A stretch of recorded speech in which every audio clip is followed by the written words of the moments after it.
Hello mga ka-fams, nagbabalik. Nag-brown out po, kaya itinuloy ko po itong video na to para makita nyo po kung paano ko tinapos ang sinimulan kong pagsinigang na pork.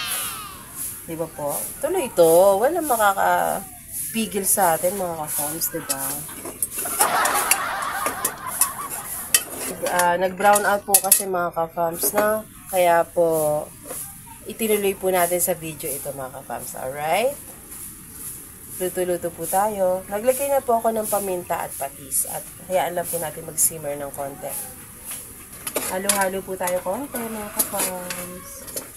First time ko pa naman po kayong pagluto ng live nyo po. Kaputol pa. But it's okay. Continue natin to sa pag-video. At mapapanood nyo pa rin po ang ating niluto.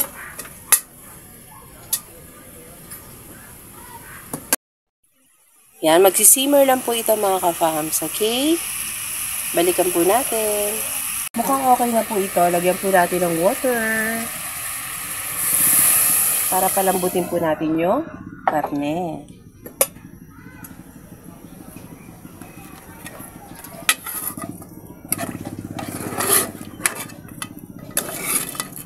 Ayan.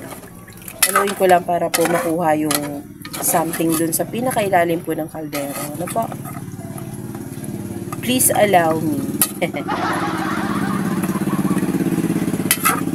Yun. Sakto lang po yung tubig na nilagay ko. Hindi po ganong karami. Pampalambot lang po. Yun.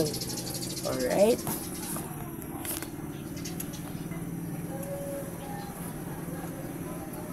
Pampalambot, so kailangan natin takpan, no po? At lakasan ang apoy. Pero normally po, mahina lang ako mag-apoy, medium. Kahit matagal, pero sure po na maluluto yung karne at magiging malambot po siya. No po? Kasi yung kesa malakas yung apoy, minamadali mo siyang mag-boil, pero yung karne hindi pa rin po siya malambot. So dapat, medium lang po yung fire, para po maluto po siya. Na po, maluto po siya ng mas maayos. Hindi siya minadali.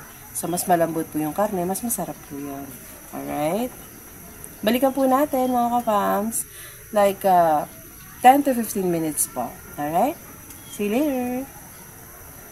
Alright, balikan po natin yung ating niluluto mga ka-fams.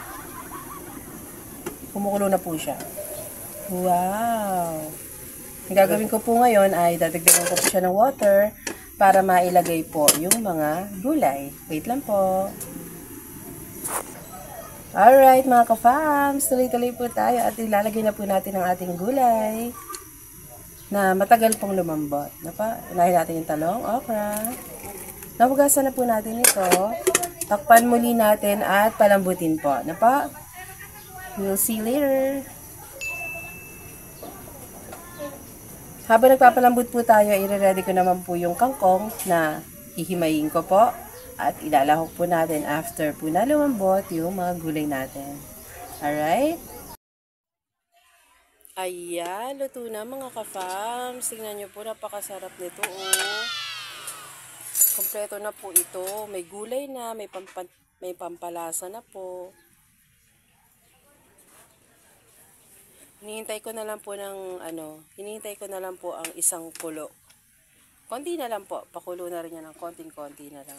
Kasi nagdagdag po ako ng konting water para matagdagan po yung sabaw. Mas masarap kasi pag maraming sabaw. Sabaw is life. Ayun.